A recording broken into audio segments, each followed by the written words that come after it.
আলহামদুলিল্লাহিল্লাযী ওয়াহাবা লি আলাল কিবারি ইসমাঈল ওয়া ইসহাক। হযরত ইব্রাহিম আলাইহিস সালাতু সালাম বলছেন, আমি সেই আল্লাহর প্রশংসা করছি যে আল্লাহ পাক আমাকে সুসন্তান দান করেছেন ইসমাঈল এবং ইসহাক। আমি সেই আল্লাহর প্রশংসা করতেছি। সুবহানাল্লাহ। এখন সেই আল্লাহর প্রশংসাটা আমরা বুড়ো আছি, যুবক আছি, সবাই মিলে একসঙ্গে একটু জোরে সোরে বলুন না আলহামদুলিল্লাহ। বলে সাহেব এত জোরে বলতে হবে কিনা? আল্লাহ কি শব্দে কম পায়? আল্লাহ কি কানে ঠসা? আল্লাহ কি কানে যেন শব্দে কম পান? বলে না না না, জোরে যদি বলেন হাদিসের প্রতি আমল করা হবে, আস্তে যদি বলেন তবু আমল করা হবে, কিন্তু একটা জিনিসটা যেন অন্যরকম হবে। বলে কেমন?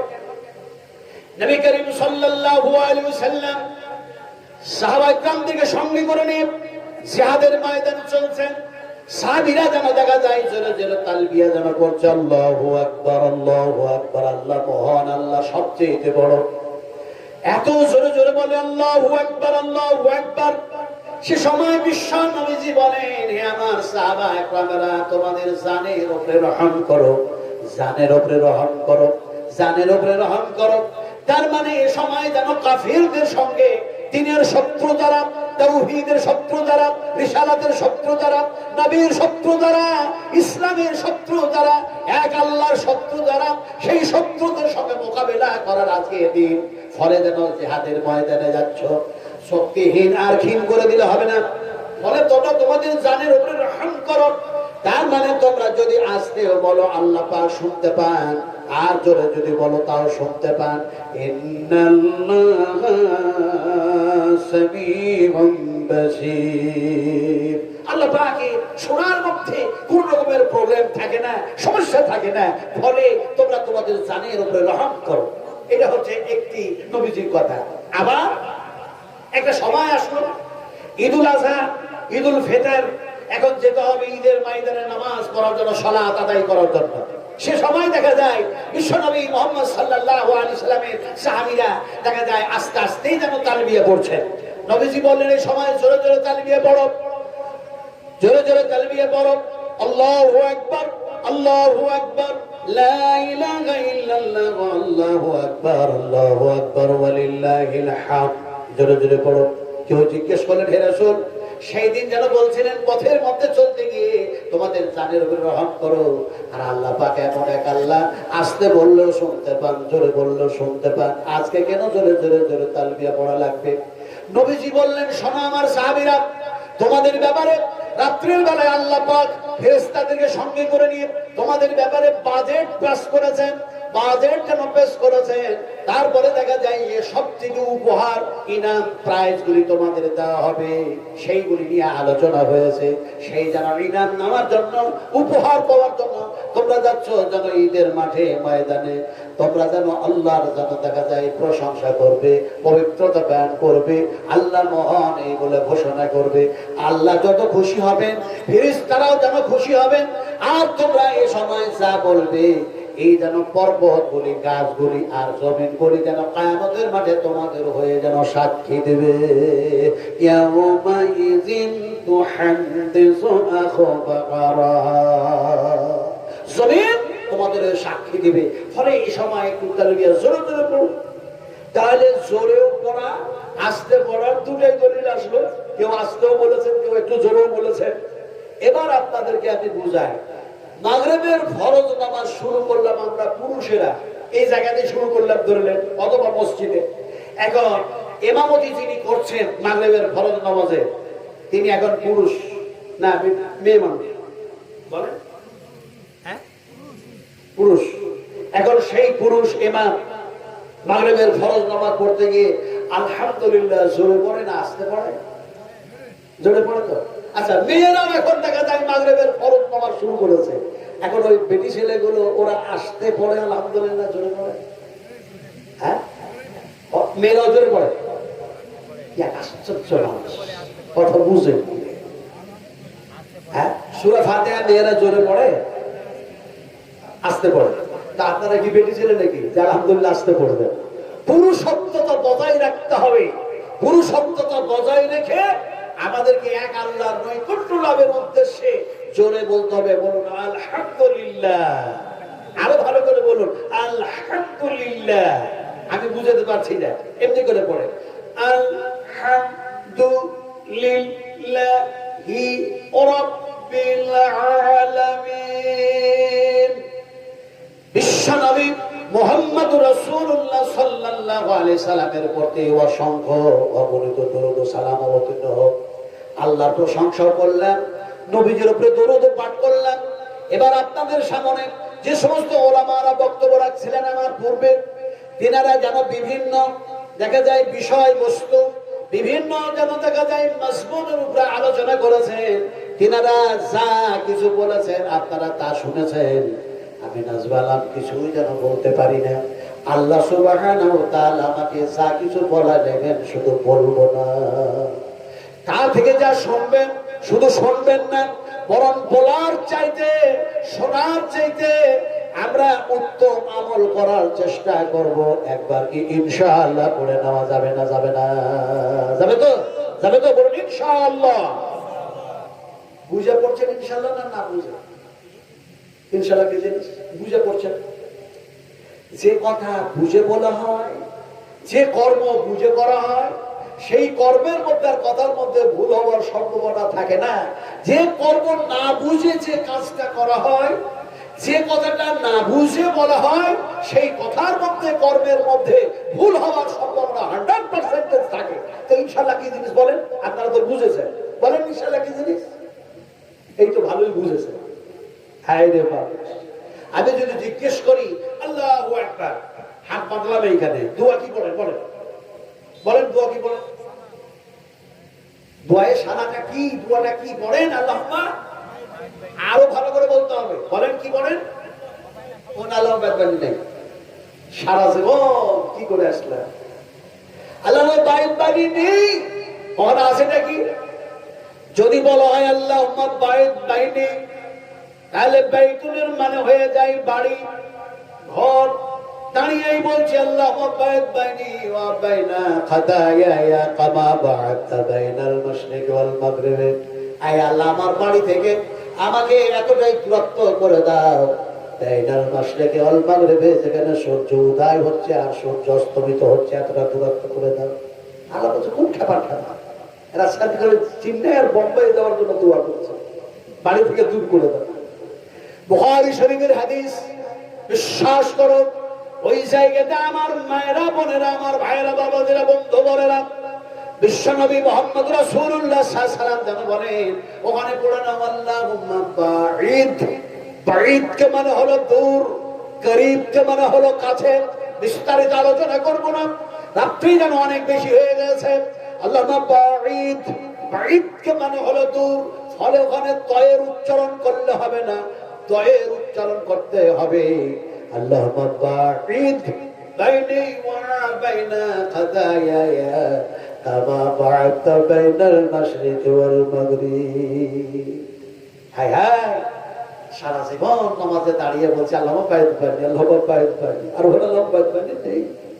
কি করলাম? সর্বনাশ করতে না। রুকুতে গেলাম, রুকুতে যাওয়ার পরে কি করলাম? সুবহান রাব্বিয়াল আযীম নাকি বলেন আপনি? হ্যাঁ, সুবহানা ওখানে ওরে বল, এক রুকু থেকে সুবহান রাব্বিয়াল আযীম না, সুবহান রাব্বিয়াল আযীম। ওই জায়গাতে গিয়ে সুবহান রাব্বিয়াল আযীম, সুবহানা রাব্বিয়াল আযীম, সুবহানা রাব্বিয়াল আলা, সুবহানাকা আল্লাহুম্মা রাব্বানা ওয়া বিহামদিকা আল্লাহুম্মা গফিরলি। বললাম কি? বুঝলাম না ব্যাপারটা কি, তাও তো বুঝলাম না। হায়রে হায়, সেখানে সেরকম এরকম ভুল না।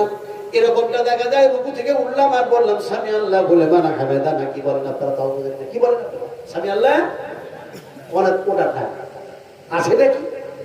সামি আল্লাহু লিমান হামেদা, লিমান হামেদা, লিমান হামেদা, সামি আল্লাহু লিমান হামেদা। হনুমানের মন্দির মানে লাভটা কি হবে? লাভ তো কিছুই নাই। যেন দেখা যায় এমনি করলাম, এই কথাগুলো আলোচনা এই জন্য করছি, ইউসলিহু লাকুম আমালাকুম ওয়া ইয়াগফির লাকুম যুনুবাকুম আল্লাহু গফুরুর রহিম। আল্লাহ পাক বললেন তোমাদের জীবনের যে কর্মগুলি ভুল হয় ওগুলো যদি তোমরা সংশোধন করে না, ওগুলোকে যদি ইসলাহ করে না, আমি আল্লাহ পাক তোমাদের গুনাহগুলি মাফ করে দিই, তোমাদের গুনাহগুলি খণ্ডন করে থাকি। ফলে আল্লাহ চাইলে ক্ষমাও করতে পারে, আল্লাহ চাইলে সাজাও দিতে পারে। সাজা দেওয়ার মালিককে বলে কি আশ্চর্য রহস্যের মানুষ, সাজা দেওয়ার মালিককে আর ক্ষমা করার মালিককে। ফায়াগফিরু লিমান ইয়াশা ওয়া ইউআযযিবু মান ইয়াশা। আল্লাহ পাক বলেন আমি যাকে চাই ক্ষমা করে দিই, আমি যাকে চাই মাফ করে দিই। আমার ফয়সালার উপরে কেউ নেতৃত্ব দিতে পারে না। জোরে বলুন সুবহানাল্লাহ। তাহলে একটা জানা ইসলাম হলো। এখন ইনশাআল্লাহ কি জিনিস? ইনশাআল্লাহ যতবার পড়বেন, আল্লাহর কসম খেয়ে বলি, এক আল্লাহর কসম খেয়ে বলি, ইনশাআল্লাহ যতবার বলবেন ততবার কোরআন তেলাওয়াত করা হয়ে যাবে। নবীজি বলেছেন কোরআন তেলাওয়াতকারী কোরআন তেলাওয়াত করে যা নেকি পায়, কোরআন শ্রবণকারীও যেন কোরআন শুনে তার সমতুল্য নেকি পেয়ে থাকে। আল্লাহর পক্ষ থেকে তাদের উপর রহমত বর্ষিত হয়। তাহলে ইনশাআল্লাহ শব্দটা কোন মানুষের আবিষ্কারিত ভাষা নয়, কোন বৈজ্ঞানিকের ভাষা নয়, কোন ইঞ্জিনিয়ারের ভাষা নয়, এমন যেন আমার এক স্রষ্টার ভাষা। তিনি যেন বলেন এমনি করে তোমরা যদি বলে নাও ইনশাআল্লাহ, তাহলে পরে দেখা যায় আমার যেন কালাম তেলাওয়াত করলে, আমার যেন ভাষা যেন পাঠ করলে, ফলে আমি যখন ইনশাআল্লাহ বললাম কোরআন তেলাওয়াত করা হয়ে গেল, নেকি পেয়ে গেলাম। এখন ইনশাআল্লাহ নবীজি বলেছেন যারা ইনশাআল্লাহ বলে নেবে তাদের যেন কাজের মধ্যে যতই জটিলতা হোক আর যতই দেখা যায় সামনে বাধা বিঘ্ন হোক, আল্লাহ সুবহানাহু ওয়া তাআলা ইনশাআল্লাহ করার কারণে সেই জটিলতাকে দূর করে দিয়ে তার কাজটাকে সহজ করে দেবেন। বলুন সুবহানাল্লাহ। এটা তো সুবহানাল্লাহ। এখন আপনাদের সাথে ওয়াজ করি নাই, কেন ওয়াজ করি নাই? এই যে আপনারা বসে আছেন যেভাবে, না এইভাবে সাহাবায়ে কেরামেরা বসে থাকতেন না। আমি যেতে তো পারি না, আল্লাহ পাক নিয়ে গেলাম। কোথায় গেলাম? নবীজিকে দেখতে গেলাম। কোথায়? নবীজি কোথায় আছেন কি বলতে পারেন কিনা বলেন? নবীজি কোথায় আছেন? মদিনায়। মদিনাতে আছেন? হ্যাঁ। নবীজি কোথায় শুয়ে আছেন? না না, বুখারী শরীফের হাদিস, আল্লাহ নবী বিশ্ব নবী মুহাম্মদ রাসূলুল্লাহ সাল্লাল্লাহু আলাইহি ওয়াসাল্লাম বলেন আমার যেন হুজরা থেকে আমার মিম্বার পর্যন্ত, আমার হুজরা থেকে আমার মিম্বার পর্যন্ত এটা হলো রিয়াজুল জান্নাত। নবীজি বলেন আমি রিয়াজুল জান্নাতের মধ্যে শুয়ে আছি। আমাদের স্বামী স্ত্রীর খুব ইচ্ছা হলো নবীজি ওই জান্নাতে যাবে, 2 রাকাত নামাজ পড়ব, এখানে দোয়া কবুল হয়। আল্লাহ পাকের কাছে বিনয় করে আল্লাহ পাক দোয়া মঞ্জুর করলেন। গেলাম, এই তো আপনার কত বছর আগে গেলাম, যাওয়ার পর Hajj complete, Arafa to Muzdalifa, Muzdalifa to আপনার জাবরা, জাবরা টু মিনা, মিনা টু বাইতুল হারাম। কথা বুঝেন কি?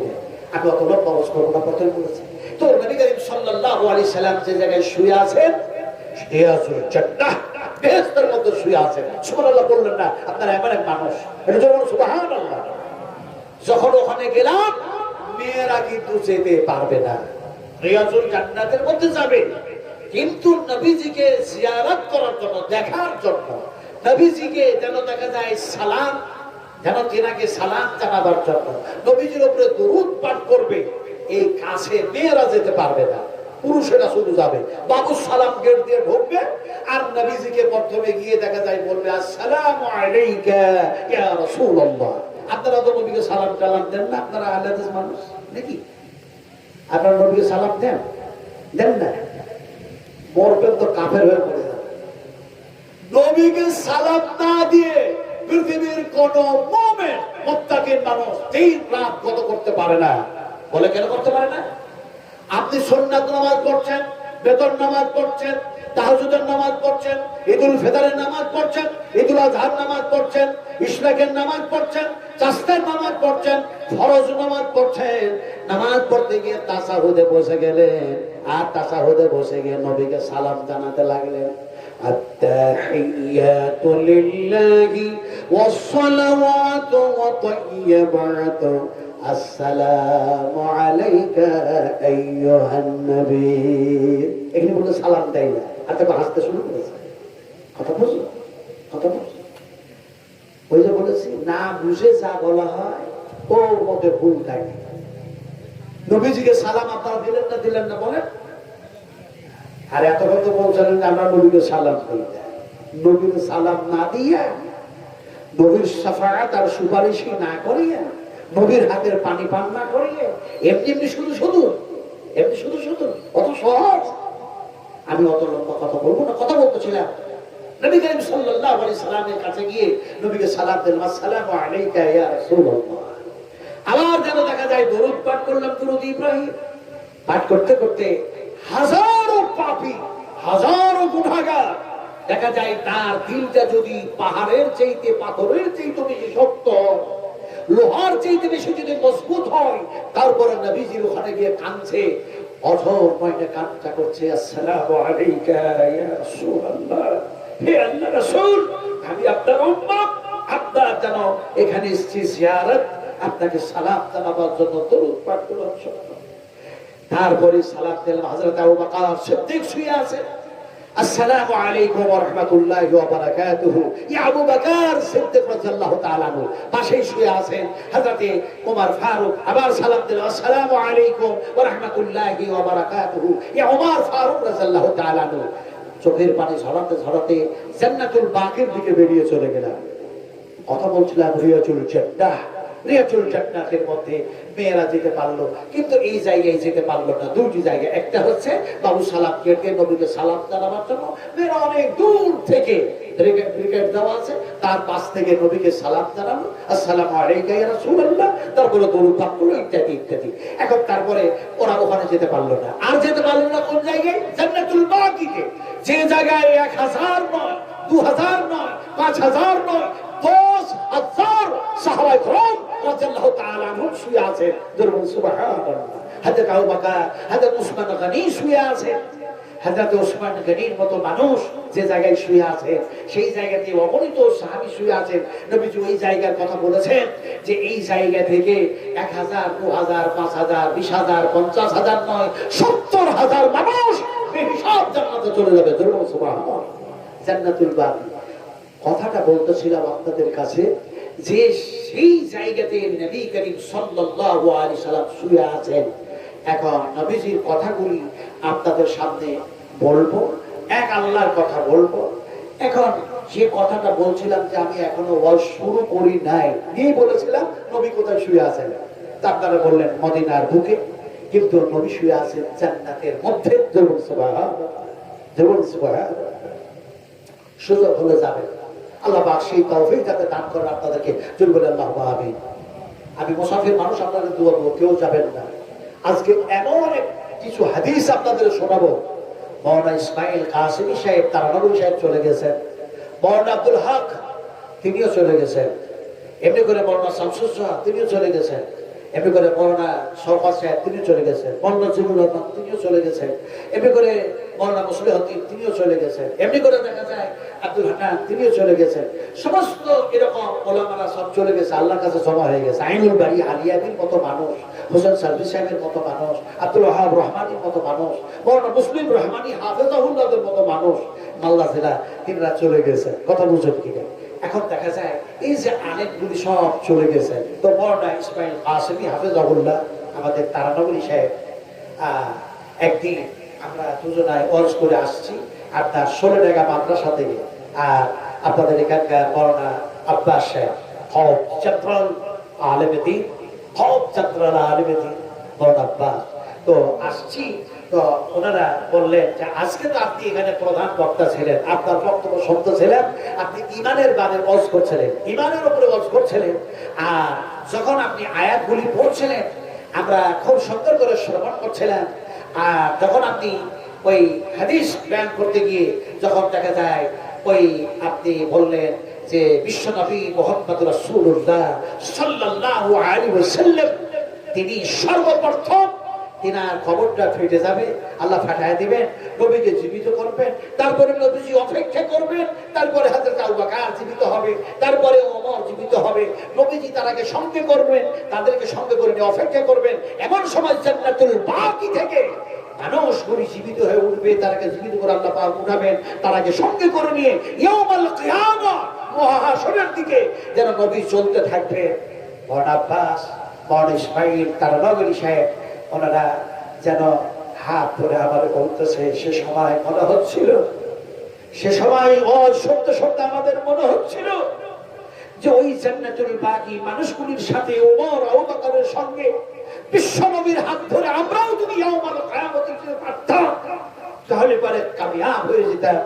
আমি সে সময় বলেছিলাম আমরাও যদি আমলকারী হই, কোরআন হাদিস মাফিক আমলকারী হই, আমরাও ইনশাআল্লাহ জান্নাতে যাব। একবার আপনারা বলুন ইনশাআল্লাহ। বলতে পারছেন না? একটু জোরে বলুন ইনশাআল্লাহ। এই ভূমিকা এতক্ষণ পর্যন্ত রাখলাম, অজ করি না। আপনারা বলবেন তাহলে অজ করেন না যে এতক্ষণ পর্যন্ত আপনি কি বললেন? বলে ক্রিকেট খেলা মাঠ ঠিক করলাম, ফুটবল খেলা মাঠ ঠিক করলাম, ক্রিকেট খেলা পিচ ঠিক করছিলাম।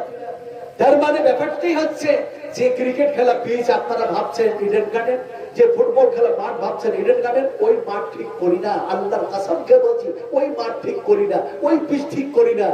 যে মাঠটা ঠিক করতে চাইছি কোরআনের হাদিসের আলো দিয়ে, সেটা হচ্ছে ইমানের পিচ, ইমানের পিচ, সেটা হচ্ছে ইমানের মাঠ, ইমানের মাঠ। ইমানে যে জং ধরেছে, ইমানে যে মরিচা ধরেছে, ইমানে যে ময়লা বসেছে, আর ইমানের মরিচা ময়লা সাফ করার জন্য সবচেয়ে বেস্ট, সবচেয়ে বেটার কেমিক্যাল হচ্ছে কোরআনুল কারীম, বিশ্বনবী মুহাম্মদ রাসূলুল্লাহ সাল্লাল্লাহু আলাইহি ওয়াসাল্লাম। ওমর যখন মূর্তি পূজারী, সে সময় তিনি কোরআন কেন তেলাওয়াত করলেন নবীজি? যে সময় আবু বকর মূর্তি পূজারী, সে সময় নবীজি কোরআন তেলাওয়াত করলেন। আর এই কোরআন শ্রবণ করার পরে, নবীজির কথা মুখ থেকে হাদিস শোনার পরেই তাদের ইমানের মরিচা সব ধুয়ে মুছে সাফ হয়ে তারা শুধু ঈমানদার হলো না, বরং জান্নাতের সার্টিফিকেট পেয়ে গেল। জোরে সুবহানাল্লাহ। আজ বিংশ শতাব্দীর যুগ, আজ যান্ত্রিক সভ্যতার যুগ, আজ সায়েন্সের যুগ, আজ বৈজ্ঞানিকের যুগ, আজ কম্পিউটারের যুগ, আজ যুগের দেখা যায় মানুষগুলি এত উন্নত মানের হয়েছে যে তাদের ঈমান থাকা দরকার ছিল কোরআনের উপরে, তাদের ঈমান থাকা দরকার ছিল এমনি করে যেন হাদিসের উপরে, কিন্তু ঈমান চলে গেছে কোরআন বাদ দিয়ে অন্য কিছুর উপরে। আজ যে কোরআনকে ছেড়ে দিয়ে বাদ দিয়ে আমাদের ঈমান গেল যে যন্ত্রের উপরে, তার নাম হচ্ছে মোবাইল। কি বললে বলেন? মোবাইল। এই মোবাইলটা আবিষ্কার করেছে ইহুদিরা। ইহুদিরা অত্যন্ত চতুরতার সঙ্গে, অত্যন্ত হুঁশিয়ারির সঙ্গে তারা আমাদের ঈমানকে নষ্ট করার জন্য এই জিনিস আবিষ্কার করে আমাদের হাতে তুলে দিয়েছে। কি শিক্ষিত কি অশিক্ষিত সকলের হাতে, যারা কি ছেলে কি মেয়ে, তাদের হাতে এই যন্ত্র তুলে দিল। আর বললোটা কি যে এই মোবাইলে সব আছে, অনলাইনে সব পাওয়া যাবে। বলছে না? বলছেন আপনারা বলেন। তাহলে মোবাইলে আপনি বুখারী শরীফও পাবেন, কোরআনও পাবেন, এমনি করে আপনি গজলও পাবেন, ওয়াজও পাবেন, বক্তৃতা ইত্যাদি সব পাবেন, আবার দেখা যায় অন্যান্য জিনিসও পাবেন। কিন্তু এই মোবাইলে কি সব অনলাইনে পাওয়া যায়? হ্যাঁ জ্ঞাতা পাওয়া যায়? সব পাওয়া যায় না। তাহলে আমাদেরকে মিথ্যা কথা শেখানো হলো যে মোবাইলে সব আছে, অনলাইনে সব পাওয়া যায়। এ কথাটা আমাদেরকে মিথ্যা শেখানো হয়েছে। কারণ সব আছে, সব পাওয়া যায় যে জিনিসের মধ্যে, সেই জিনিসটার নাম হচ্ছে কোরআনুল কারীম। আল্লাহ রাব্বুল আলামিন বলেন ওয়াতিবিয়ানাল লিকুল্লি শাই। আল্লাহ রাব্বুল আলামিন বলেন এই কোরআনুল কারীমের মধ্যে মানুষের কল্যাণের জন্য আমি আল্লাহ পাক সব ঢোকায়া দিয়েছি। কিন্তু দেখা যায় এই আয়াতের প্রতি, এই আল্লাহর কালামের প্রতি আমাদের ঈমান যাতে না থাকে, এর জন্য আমাদেরকে ইহুদিরা শিখালো তোমরা বলো মোবাইলে সব আছে, সব পাওয়া যায় অনলাইনের মাধ্যমে।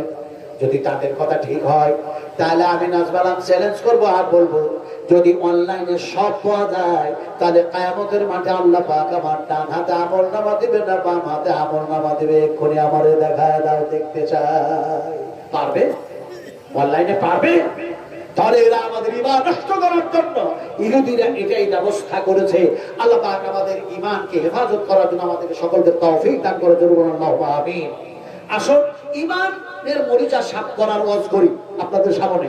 মানুষগুলি যেন সুন্দর হয়, মানুষগুলি যেন সালেহ হয়, নর এবং নারীরা, মুসলিম এবং মুসলিমারা যাতে করে ইমানদার হয়, খাঁটি মুমিনা হয়, খাঁটি যাতে মুমিন হয়, মুত্তাকিন হয়, পরহেজগার হয়, দিনদার হয়, আল্লাহ ভীরু হয়, নবী প্রেমিক হয়। এর জন্য আল্লাহ পাক জনগণের জন্য, পৃথিবীর মানুষের জন্য সর্বশ্রেষ্ঠ কিতাব যেটা নাজিল করলেন তার নাম হচ্ছে কোরআন। একটু জোরে বলবেন কিতাবটার নাম কি? আরো জোরে বলুন। আপনারা বলছেন না আমাকে, কিন্তু বলতে ইচ্ছা করছে না। মুঝে মঞ্জুর नहीं है कि मैं मुझे मंजूर नहीं है।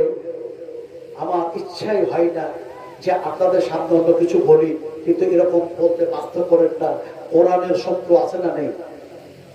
একটু জোরে বলুন, কোরআনের শত্রু আছে না নেই? আজ কোরআনের উপরে পা রেখে কোরআনটাকে তুলে দেওয়া হচ্ছে, বলে দেওয়া হচ্ছে। আজকে অসীম বিশ্বাস একজন বাংলাদেশি নরধম তবেক মার্কা, সে যেন দেখা যায় বিজেপির নেতা, সে যেন দেখা যায় বলেছে কোরআন লিখেছে নাকি এমনি করে দেখা যায় 50 জন শয়তান না 27 জন শয়তান। জোরে বলুন নাউজুবিল্লাহ। ও বলেছে কোরআনের মধ্যে নাকি এরকম এরকম দেখা যায় 32 জায়গায় 27 জায়গায় নাকি ভুল আছে, নানা কিছু বলেছে। কোরআনের মধ্যে কোনো ভুল আছে? লা রাইবা ফীহি হুদাল লিল মুত্তাকিন। আল্লাহ সুবহানাহু ওয়া তাআলা বলেন এই কিতাবের মধ্যে যাররা বরাবর কোনো ভুল নাই। দুর্বল সুবহানাল্লাহ। কোরআনের শত্রুতা না। আমরা কোরআনের শত্রু হতে চাই না, আমরা মিত্র হতে চাই। ফলে একটু জোরে বলতে হবে, পৃথিবীর মানুষের জন্য যে কল্যাণময় কিতাব আল্লাহ পাক নাযিল করলেন, এই কিতাবের নাম কি? একটু জোরে বলেন। যারা বললেন কামিয়াব হলেন, যারা বললেন না কামিয়াব হতে পারলেন না। বলে কেমন করে? বলে আপনারা যারা বললেন, আল্লাহর কসম খেয়ে বলি, কোরআন যেমনি বললেন সঙ্গে সঙ্গে কথাটি যেন দেখা যায় আল্লাহ শুনলেন। শুধু তাই না, আমাদের ঘাড়ে ফেরেশতা আছে, ফেরেশতাতে লিখে নিল। আপনাদের ঘাড়ে ফেরেশতা আছে না নাই? আমার ঘাড়ে তো আছে। আপনাদের ঘাড়ে আছে? হালকা না ভারী? সর্বনাশ, হালকা না ভারী? তাহলে বুঝে যাই আল্লাহ আজিব কথা বলছে। এখন দেখা যায় এখানে পুরুষ মানুষেরা বসে আছি, আমাদের ঘাড়ে আমাদের কাঁধে যেন ফেরেশতা আল্লাহ পাক নির্ধারিত করে দিয়েছেন, নির্দিষ্ট করে দিয়েছেন। আর যে সমস্ত মা বোনেরা বসে আছেন অথবা বাড়ি চলে গেছে, সেই মেয়েদের ঘাড়ে যেন দেখা যায় ফেরেশতা আছে না নাই? কথা কোন আছে না নাই? মুসলিমাদের ঘাড়ে আছে আব্দুল সত্তার, আব্দুল গফফার, আব্দুল জব্বার, এমনি করে ফাতেমা, তাহেরা, জাকিরা, এমনি করে মুসলিমাদের ঘাড়ে যেমন আছে তেমনি করে মমতার ঘাড়ে আছে না নাই? কথা বলে নাই মানুষগুলো। মমতার ঘাড়ে আছে না নাই? অবিচারের ঘাড়ে আছে, আছে না নাই? এমনি করে দেখা যায় কেটলিওয়ালা, চাওয়ালা না কি বলে না, হ্যাঁ, ওর ঘাড়ে আছে না নাই? আল্লাহ পাক বলছে হাবি জাবি করে চলিস না, জমিটা আমার। ফলে আল্লাহ পাক বলছেন শোনো, ইজিয়াতালাক্কাল মুতালাক্কিয়ান আনিল ইয়ামিন ওয়া আনিস শিমালি কাঈদ মা ইয়ালফিযু বিল কওলিন ইল্লা লাদাইহি রাকীবুন আতীদ। আমি আল্লাহ তোমাদের যেন ঘাড়ে কাঁধের ওপরে ফেরেশতাগুলি ডান দিকে বাম দিকে নির্ধারিত নির্দিষ্ট করে দিয়েছি। মায়াল ফেলো, তোমরা মুখ দিয়ে যা কিছু বলো ওই ফেরেশতারা লিখতেছে। যেরকম সুবহানাল্লাহ। একটু কোরআনটা যে আল্লাহর কিতাব, আপনারা একটু ফেরেশতাকে লেখা দেন সর্বশ্রেষ্ঠ কিতাবের নাম কি? ফেরেশতাকে লেখান। আরো জোরে বলুন। কোরআনের নাম শুধু কোরআন নয়, কোরআনের নাম অনেক। কোরআন একটা না দুইটা না 5টা না 10টা না 1000টা? কয়টা কোরআন? কয়টা? হ্যাঁ, কোরআন কয়টা? একটা। মাদ্রাসাতে কত কোরআন, মসজিদে কত কোরআন, হ্যাঁ, বাড়িতে বাড়িতে মুসলমানদের কত কোরআন, প্রেসে লাইব্রেরিতে কত কোরআন। কোরআন কিন্তু একটি আছে কোথায় দেখি বলতে পারেন কিনা? মসজিদে না মাদ্রাসা? একটি কোরআন আছে কোথায়? হ্যাঁ, হায় হায় হায়, এরা কিছু বুঝে না।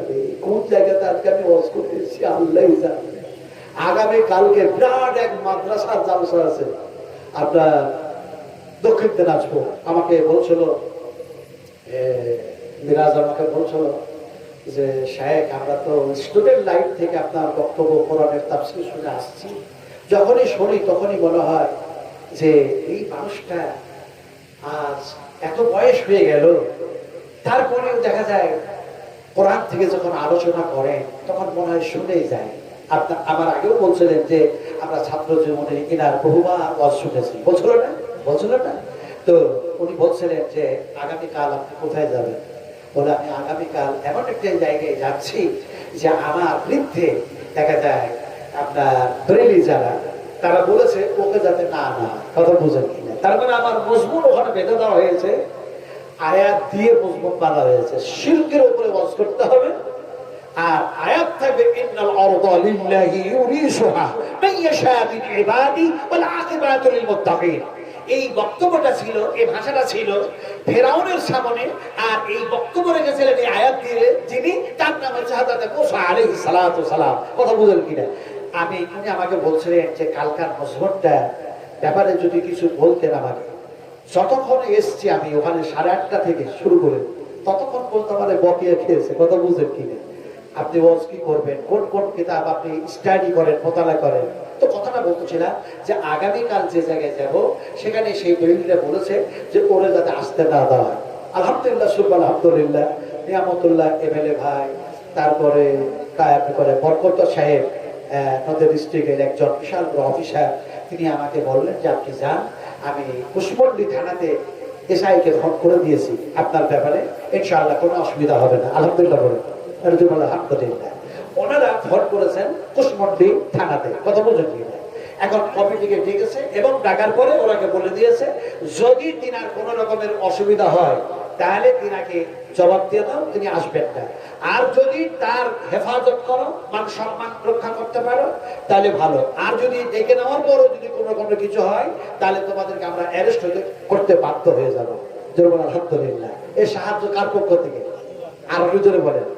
আমরাও যদি কোরআনের পক্ষে থাকি তাহলে সাহায্য আসবে কার পক্ষ থেকে? ওয়াকানা হাক্কান আলাইনা নাসরুল মুমিনিন।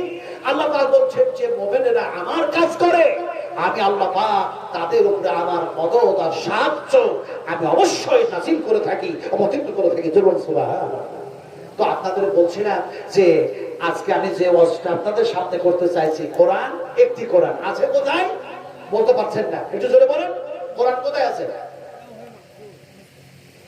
কোরআন যে জায়গায় আছে, আল্লাহ নবী, বিশ্ব নবী মুহাম্মদ রাসূলুল্লাহ সাল্লাল্লাহু আলাইহি ওয়াসাল্লামকে জিজ্ঞেস করলেন, হে রাসূল, কোরআন যদি একটি কোরআন হয় তাহলে কি কোরআন যেন কোরআনের নাম শুধু কোরআন নাকি?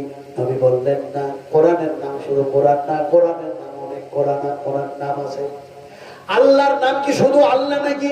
না, বলে আল্লাহর নামও অনেক নাম যেন আছে। বলে আপনি মুহাম্মদ সাল্লাল্লাহু আলাইহি সাল্লাম, আপনার নাম কি শুধু মুহাম্মদ আহমদ?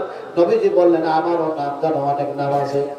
আরে মুহাম্মদ সাল্লাল্লাহু আলাইহি সাল্লামের নাম অনেক, কোরআনের নাম যেন অনেক, আল্লাহর নাম যেন অনেক। আল্লাহকে যদি আপনি ডাকেন তাহলে ইয়া আল্লাহ, ইয়া রহমান, ইয়া রহিম, ইয়া মালিক, ইয়া কুদ্দুস, ইয়া সালাম, ইয়া মুমিন, ইয়া মুহাইমিন, ইয়া আজিজ, ইয়া জব্বার, ইয়া মুতাকাব্বির, এমনি করে করে সিফাতি নাম যেন অনেক নাম আছে। ঠিক যেন তেমনি করে কোরআন, কোরআনের নাম হলো কোরআন, কোরআনের নাম হলো কোরআনুল কারীম, কোরআনের নাম হলো কোরআনুল মাজিদ, কোরআনের নাম হলো ফুরকান। এমনি করে যেন কোরআনের নাম অনেক নাম আছে। এই কোরআন যার উপরে নাযিল হলো তার নাম হলো মুহাম্মদুর রাসূলুল্লাহ সাল্লাল্লাহু আলাইহি সাল্লাম। ফলে যেন মুহাম্মদ সাল্লাল্লাহু আলাইহি সাল্লামের নাম অনেক নাম আছে। মুহাম্মদ সাল্লাল্লাহু আলাইহি সাল্লামের নাম হলো মুহাম্মদ, মুহাম্মদ সাল্লাল্লাহু আলাইহি সাল্লামের নাম হলো আহমদ, মুহাম্মদ সাল্লাল্লাহু আলাইহি সাল্লামের নাম হলো মুস্তাফা, মুহাম্মদ সাল্লাল্লাহু আলাইহি সাল্লামের নাম হলো মুস্তাফা, মুহাম্মদ সাল্লাল্লাহু আলাইহি সাল্লামের নাম হলো সাইয়্যিদুল মুরসালিন, মুহাম্মদ সাল্লাল্লাহু আলাইহি সাল্লামের নাম হলো রাসূলুন আমিন, মুহাম্মদ সাল্লাল্লাহু আলাইহি সাল্লামের নাম হলো রাসূলুন কারীম। মুহাম্মদ সাল্লাল্লাহু আলাইহি সাল্লামের নাম এছাড়াও অনেক নাম আছে। এমনি করে রাহমাতাল লিল আলামিন। কোরআন হচ্ছে একটি কোরআন। নবীজি আছে কোথায়?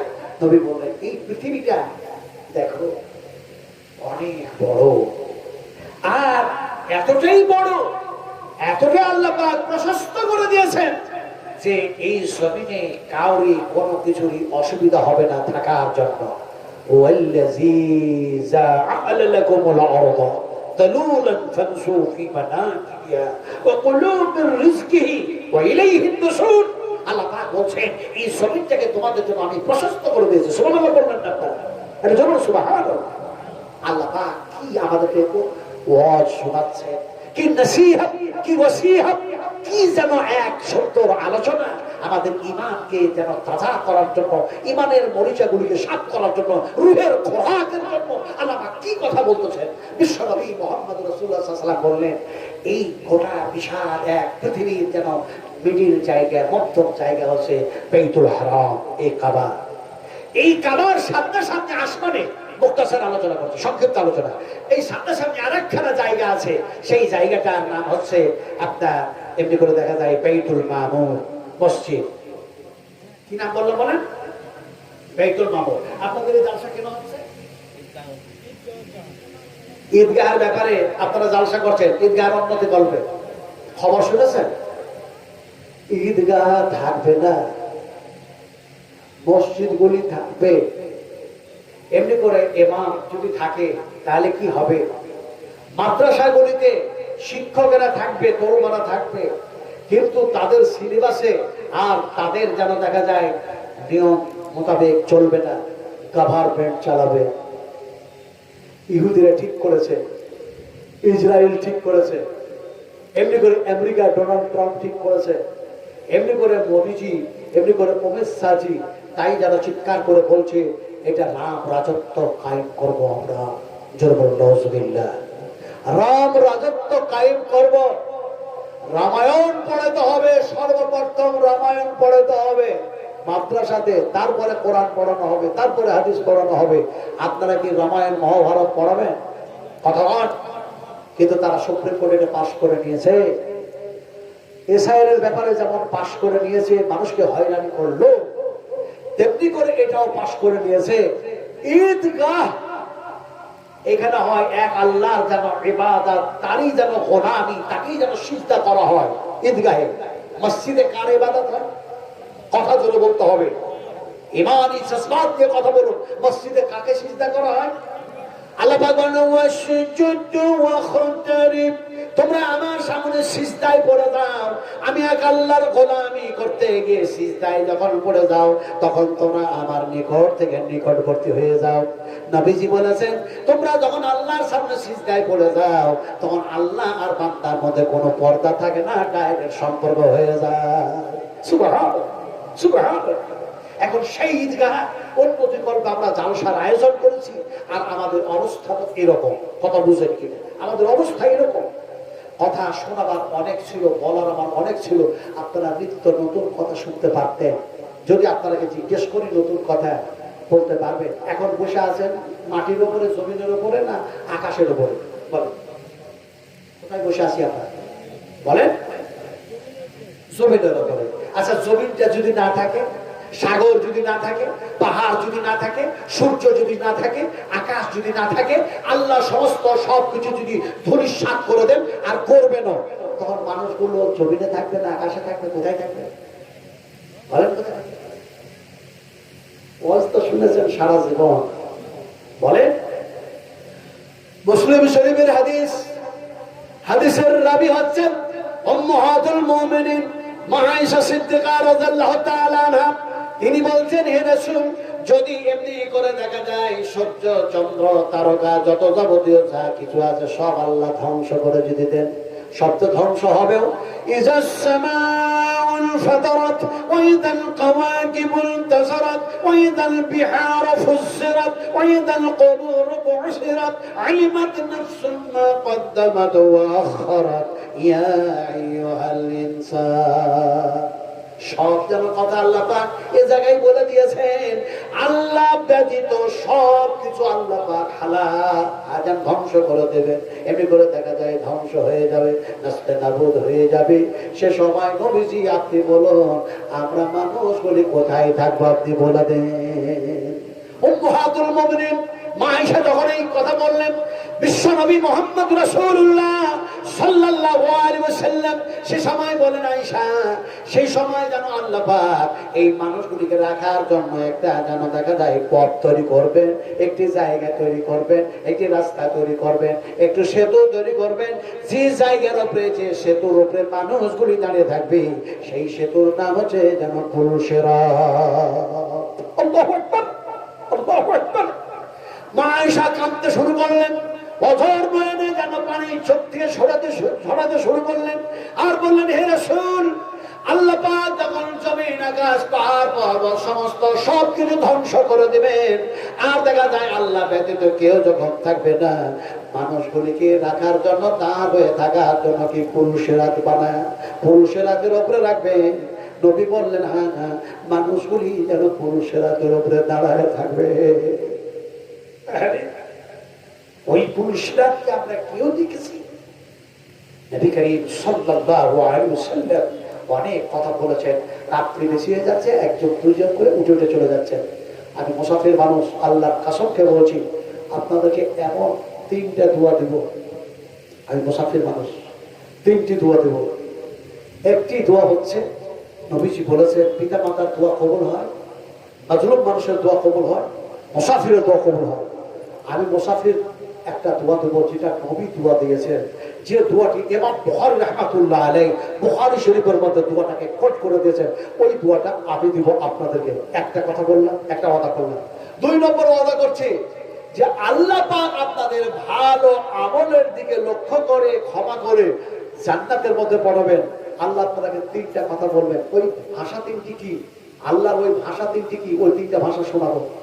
আর একটা কথা বললাম, আপনাদেরকে সবচেয়ে মাসুম থেকে মাসুম, বেগুনাহগার থেকে বেগুনাহগার, যার 1 জাররা পাপ নাই, সরষা দানা বরাবর, তারা হচ্ছে ফেরেশতা। তারা আপনাদের জন্য দোয়া করবে, দোয়া দিচ্ছে। সেই দোয়াগুলি, ফেরেশতাদের ভাষাগুলি কি দোয়া, দোয়ার অর্থগুলি কি, শব্দগুলি কি, আমি বলবো, শুধু আপনারা আমিন আমিন করবেন। 3টা ওয়াদা করলাম। আপনারা শুনতে চান না চান? বলেন, শুনতে চান না চান? চান। তাহলে যতগুলো মানুষ, যে কটা মানুষ আছেন, একটু আপনারা নবীর মহব্বতে জায়গাটা ছেড়ে দিয়ে সামনে এসে বসেন। মাত্র 10টা মিনিট, আল্লাহ কসম করে 10 মিনিট করে ছেড়ে দেবো। 10টা মিনিট সামনে চলে আসেন। একটু আসেন না ভাই, এই যুবকেরা একটু আসুন, আসুন, আসুন, আসুন। যারা বসে আছেন, যদি কষ্ট করে একটু এই পরিবেশটাকে ঠিক করেন, এই ডিসিপ্লিনটাকে যদি বজায় রাখেন, এটা শৃঙ্খলা যদি বজায় রাখেন, আল্লাহর কসমকে বলি, বিশ্বাস করো, এটা হবে সবচেয়ে বড় আখলাক।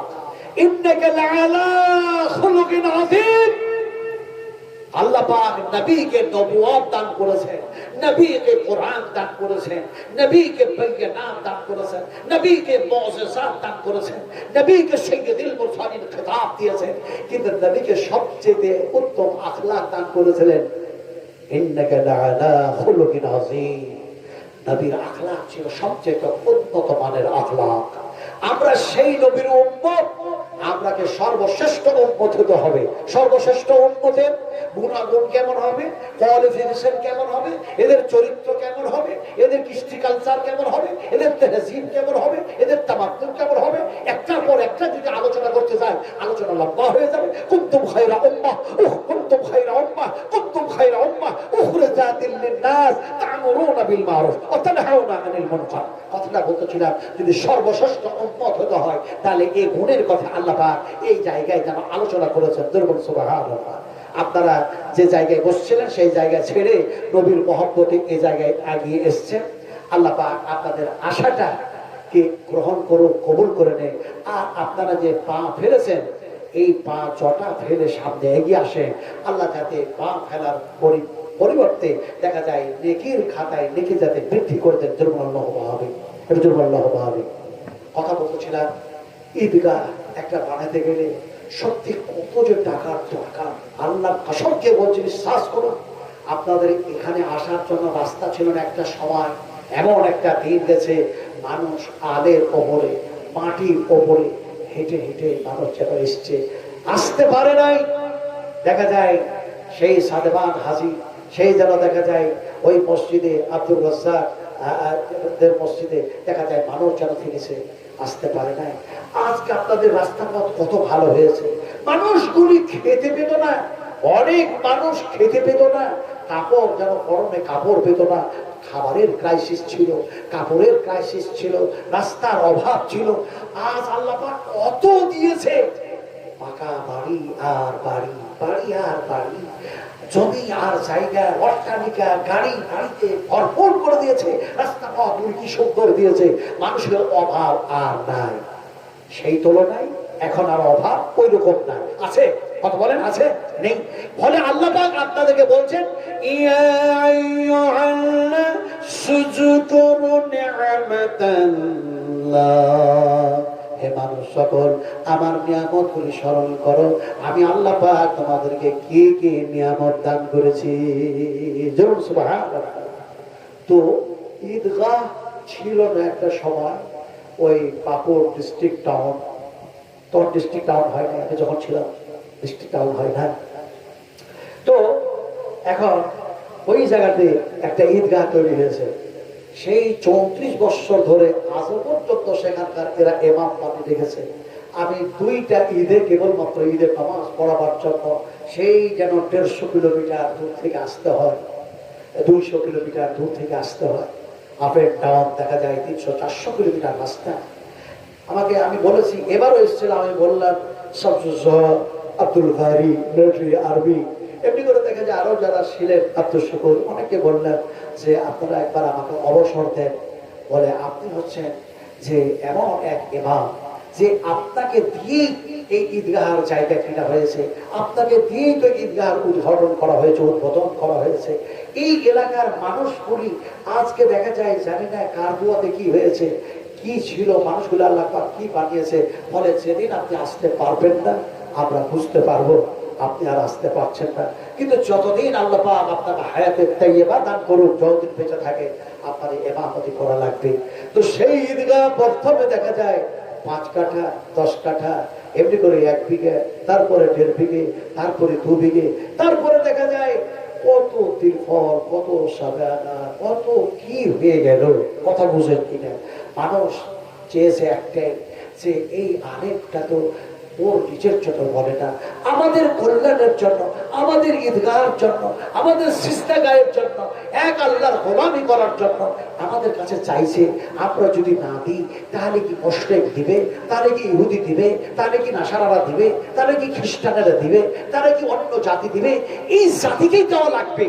আল্লাহর কসমকে বলি, আজও দেখি সেই ঈদগাহ বিশাল যেন দেখা যায় রূপ ধারণ করেছে। 10,000 মানুষ নামাজ পড়ে, ছেলে মেয়ে মিলে 10,000 মানুষ, যেখানে মাত্র 7টা গাড়ি ছিল রে ভাই। নেতাজি আক্তার, নয়মদ্দিন তার জামাই, ফতেমা আমার ছাত্রী।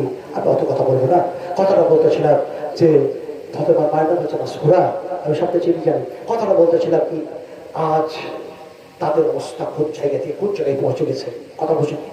তো কথাটা বলছিলাম যে ঈদগাহ যদি তৈরি করতে হয়, আপনারা এখানে যতগুলো মানুষ বসে আছেন, 7,000 দিয়েছেন, 5,000 দিয়েছেন, 2,000 দিয়েছেন, 1,000 দিয়েছেন, 200 টাকা দিয়েছেন, যে যা দিয়েছেন দিয়েছেন, ফেরেশতারা আপনাদের জন্য খাস দোয়া করবে।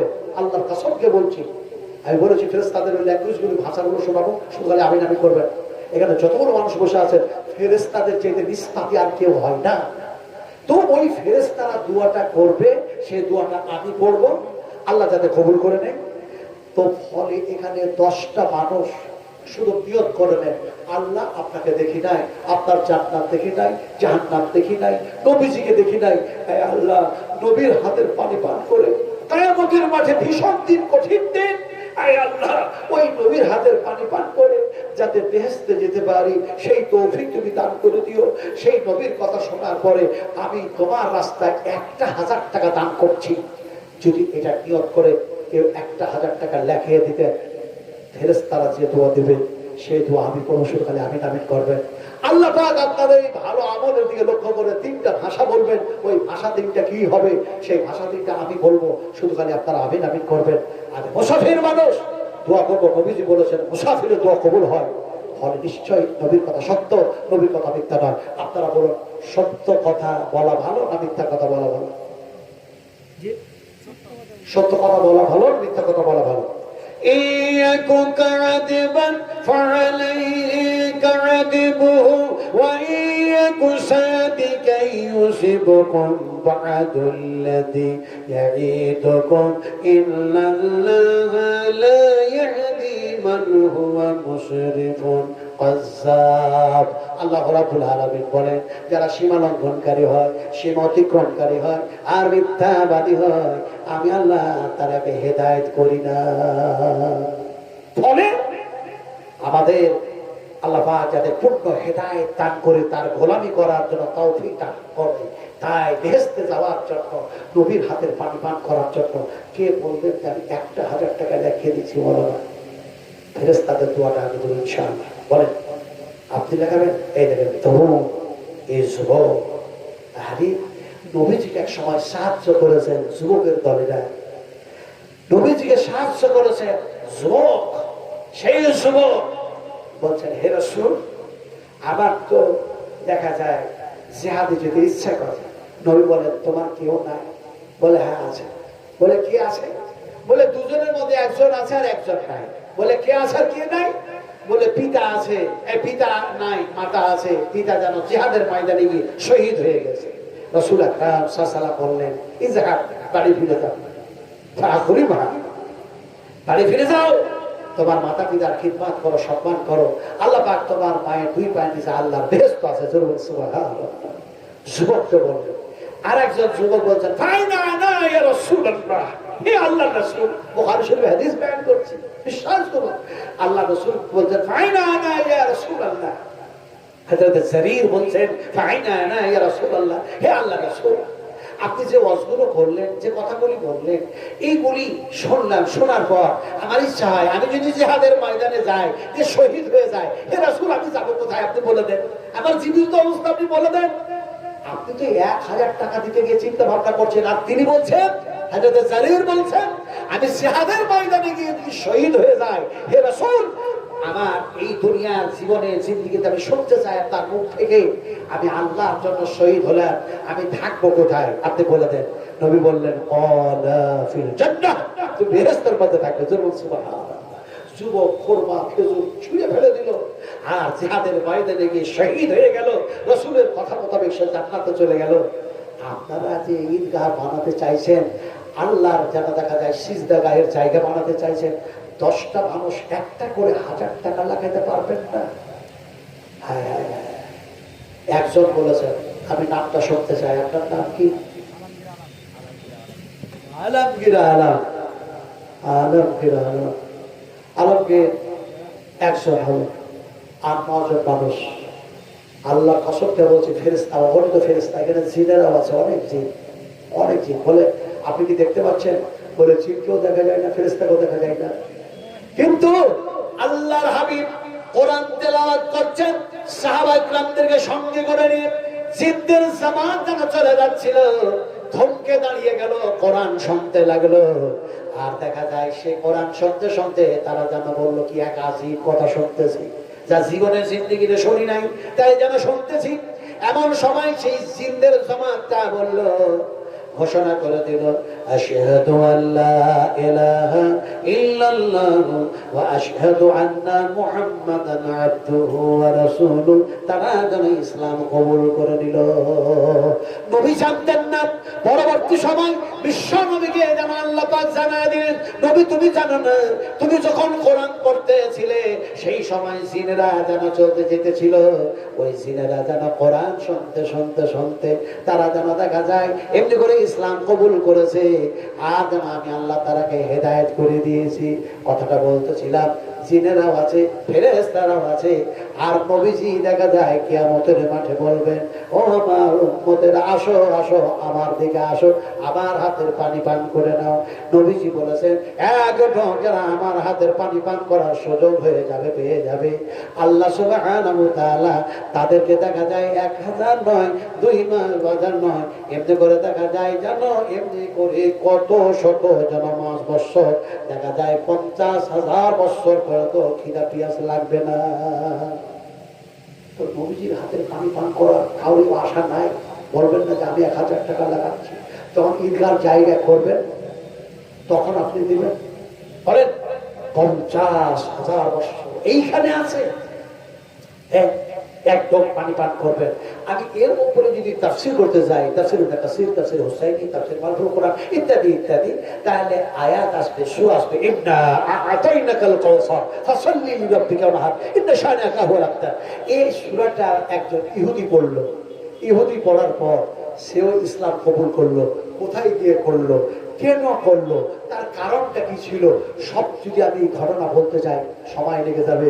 হাফেজ আব্দুল্লাহ বিন বাজ তার কি জবাব দিয়েছেন, আমি সে কথা শুনতে বলতে চাইছিলাম। আর একজন ভারতের মুজাহিদ সম্মানিত ব্যক্তি, মহান থেকে মহান যেন সম্মানিত ব্যক্তি, যিনি আল্লাহর কাছে সম্মানিত হবেন, এই ধরনের একজন মানুষ বলবেন যে আমি 1,000 টাকা লাগাচ্ছি, বলেন ইনশাআল্লাহ। আর একজন সম্মানিত ব্যক্তি, আল্লাহর মেহমান, এরা হচ্ছে আল্লাহর মেহমান, জান্নাতের মধ্যে থাকবে।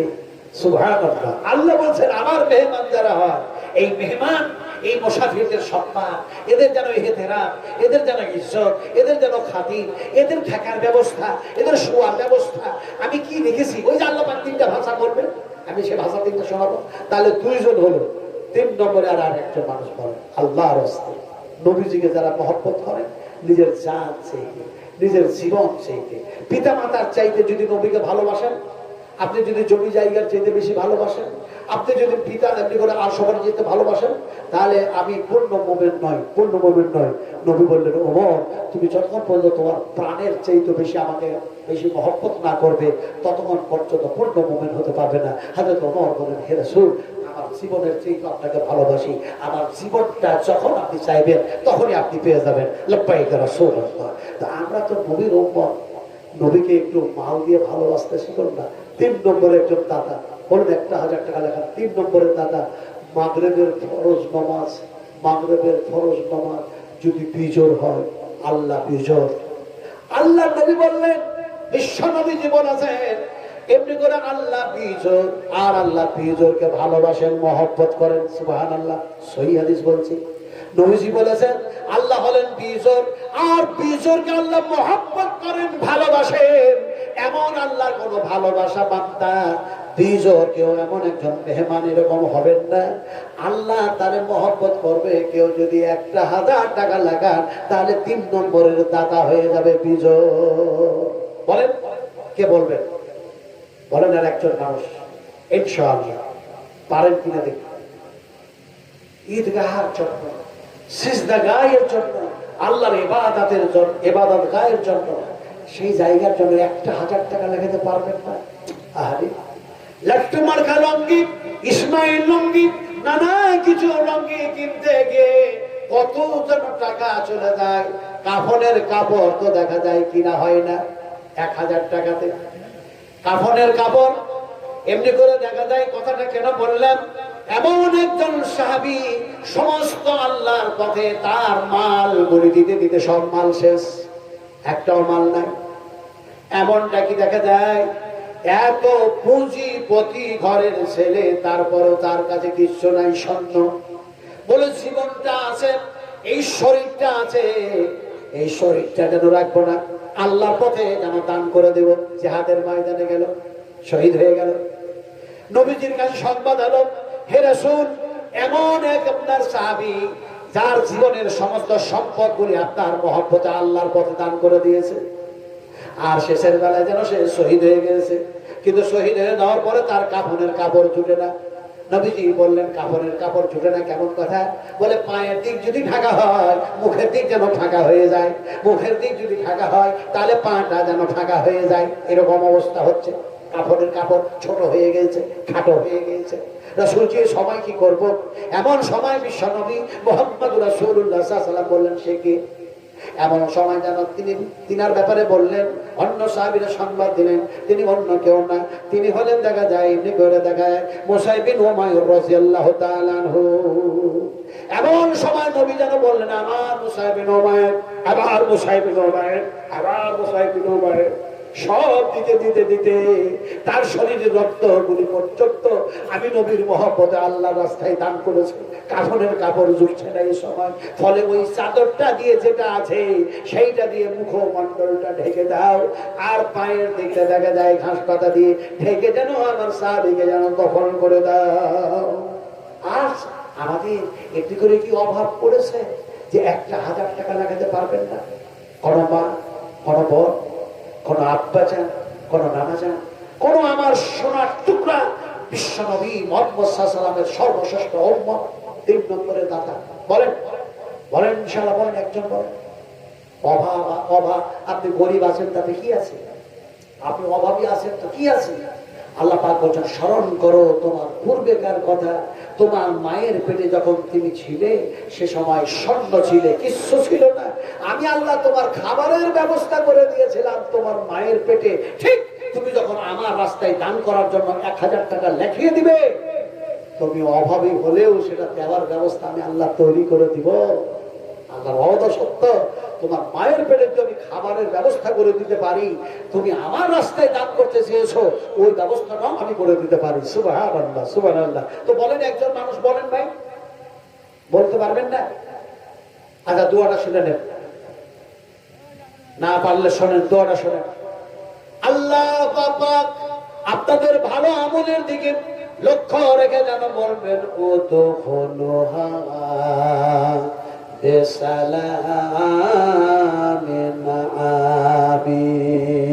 তিনটি ভাষা, তিনটি শব্দ আল্লাহ পাক বলেন।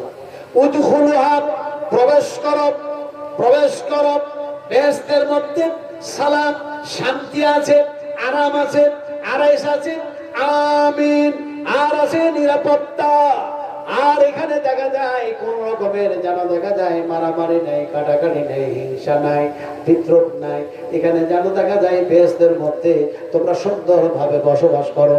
আল্লাহ পাক এই তিনটি ল্যাঙ্গুয়েজ, তিনটি ভাষা যেন বলবেন। ও আমার মায়েরা, আম্মা জানেরা, আমার ভাইরা, আমার সোনার টুকরারা। আর আল্লাহ পাক বলবেন, যখন দুনিয়াতে ভালো কাজ করেছো, নেকির কাজ করেছো, সৎ কাজ করেছো আমাকে রাজি আর খুশি করার জন্য, তখন আমি আল্লাহ পাক তোমাদেরকে খুশি করার জন্য এই বেহেশত বানায় রেখেছি, এর মধ্যে তোমরা প্রবেশ করে যাও। উদখুলুহা বিসালামিন আমিন। আরেক জায়গায় আছে আমিন, গায়রিল মাগদুবি আলাইহিম ওয়ালাদ-দাল্লিন। আমিন, ওই জায়গায় আমিন হচ্ছে তুমি কবুল করে নাও, এই জায়গায় আমিন হচ্ছে নিরাপত্তা আর নিরাপত্তা। আর কেউ তোমাদের উপরে জুলুম করবে না, অন্যায় করবে না, অত্যাচার করবে না, অবিচার করবে না। ওয়াজকুরু ইয আনতুম কালীলুম মুস্তাজআফুনা ফিল আরদ আইয়াতাখাত্তাফাকুমুন নাস। তোমরা যখন সংখ্যায় ছিলে কম, তোমরা মানুষ যখন সংখ্যায় কম ছিলে, মুসলমানগুলি, তোমাদের উপরে হয়েছে অত্যাচার, তোমাদের হয়েছে অনাচার, তোমাদের উপরে হয়েছে অবিচার, তোমাদেরকে যেন কোমরে দড়ি বাঁধা হয়েছে, তোমাদের পায়ে দড়ি বেঁধে অলিতে গলিতে টেনে টেনে নিয়ে বলা হয়েছে। ওয়াজকুরু ইয আনতুম কালীলুম মুস্তাজআফুনা ফিল আরদ আইয়াতাখাত্তাফাকুমুন নাস ফাআওয়াকুম ওয়া আইয়াদাকুম বিনাসরিহি। আমি আল্লাহ পাক এরপরে তোমরা ছিলে অর্থহীন, তোমাকে অর্থ দিলাম, তোমাদেরকে ক্ষমতা দিলাম, তোমাদেরকে সবকিছু দিয়ে দিলাম। এরপরও কি তোমরা নাশকরি করবে? এরপরও কি তোমরা শুকর গুজার বান্দা হবে না? ইত্যাদি ইত্যাদি। আমি একটা কথা শোনালাম আর দুটা কথা বলেছি। আমি একটা দোয়া দেব, নবীজির দোয়া, নবীজির দোয়া। আমার নবীজি